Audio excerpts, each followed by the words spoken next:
Indian government's aim, we are targeting to achieve 500 gigawatt of renewable energy by 2030, and out of which, if we see by the last financial year ending, so we have achieved something around 220 gigawatt of renewable energy, out of which, of course, the major portion is for the solar part, which is 110 gigawatt. Then hydro stands at, with including the large and the small scale hydro project, it stands around something 55 gigawatt. Wind 2 has surpassed around 50 gigawatt. So that's a great achievement which we are doing. We have a project portfolio spanning around different parts of India, specifically in the northeast of India and Himachal and Uttarakhand states. So basically, the thing is, anything in the world or any project or mechanism, it's need an upgradation. So embracing new technology means we are going up with new machineries, new methodology, new ways of getting the data.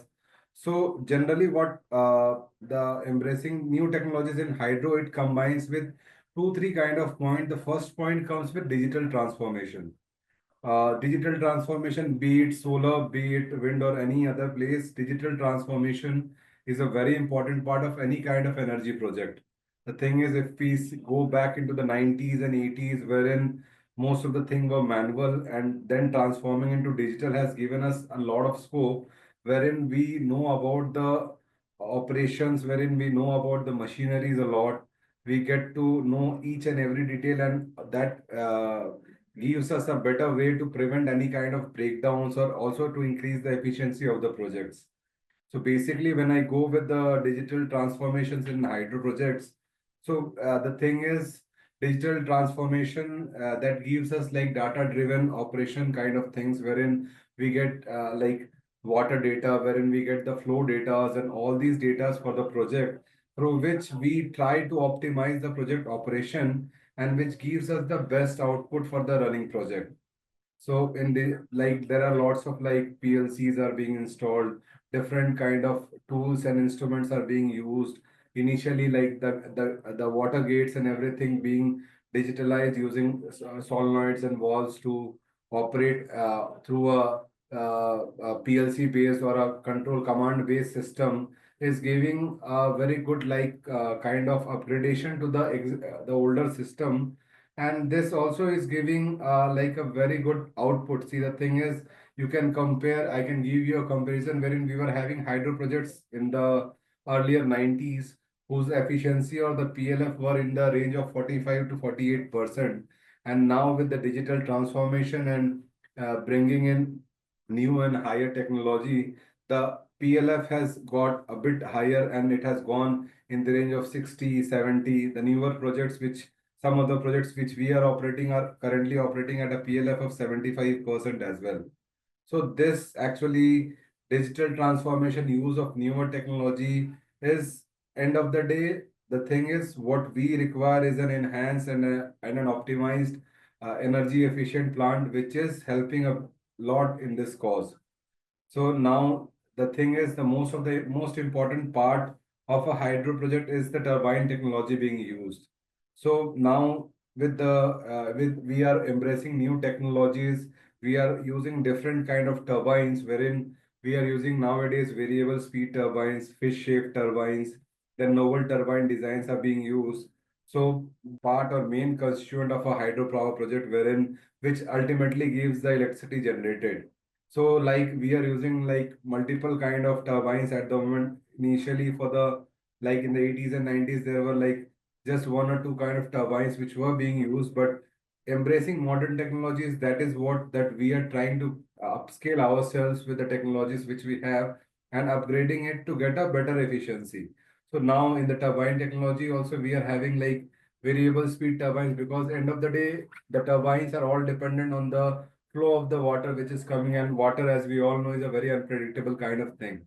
So with a variable speed turbine operation, we get a very like ease of operation, and these things help us a lot in the proper operation of the plant.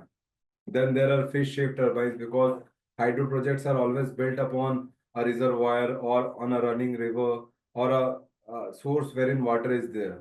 So fish safe turbines are being built nowadays, because the thing is initially we had a lot of stoppages, a lot of issues, because when the water was inrushing into the turbines, the fishes or the water bodies, they used to get accumulated in the turbine, which were one of the major reasons for the shutdowns or for the stoppage of the plant or the lower production of the plant. But newer technology like fish shape turbines have given us like a very what should I say, a very efficient way and a less stoppage, less breakdown kind of plants. So these are the new technologies which are being used. Except this, like if I see about the concrete part, the civil works also. So nowadays, new kind of civil designs are also being prepared, because the thing is, everyone is trying, every designer, every developer, every technical person into this like hydro projects, or even in solar, you can see a lot of technology upgradation in the solar as well. We were initially using 200 watt peak polycrystalline panels. Now we are into like 600 watt peak, 620 watt peak top one, and still we are evolving day by day. And like the major constraint in solar is the land. Same wise, the major constraint in hydro projects is to is land, of course, there. But the thing is to control the water being flown through the turbine. So lots of like gates, lots of like movable kind of gates and channels are being used in the hydropower projects nowadays.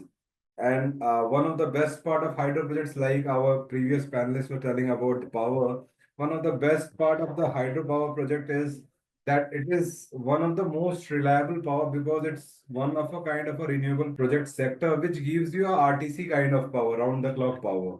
The solar gives you a power during the day, but hydropower projects are the next in India's development, because hydropower project is the only I shouldn't say only, but is one of the way to replace the thermal power plants in future, because those are the only plants who have a PLF or a PLF above 60 to 70% during the day, and they are also a round the clock kind of operating plant which gives you power during the night as well. Going up with lot of technology advancement in we are also going up with pump storage, wherein we are storing a lot of power and a lot of water during the day through the solar power or the power which comes at a cheaper rates, and then we are using it for the power during the night, which are the peak hours, and giving us a benefit for the developers, for the utilities, for the discounts, because end of the day now, as per the current situation in India,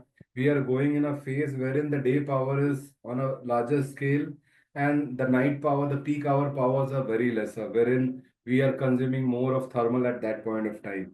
So use of energy storage solutions, which can be pump storage, which can be battery energy storage, and then building of a higher voltage transmission line, like the hydropower nowadays, which is being transmitted is in the range of 33 to 220 kV, and using high voltage transmission line, reducing the transmission losses and all thing is helping a lot. These are the technologies, new kind of upgradations we are using to embrace the modern technology and to uplift our game in producing the power through the hydropower source.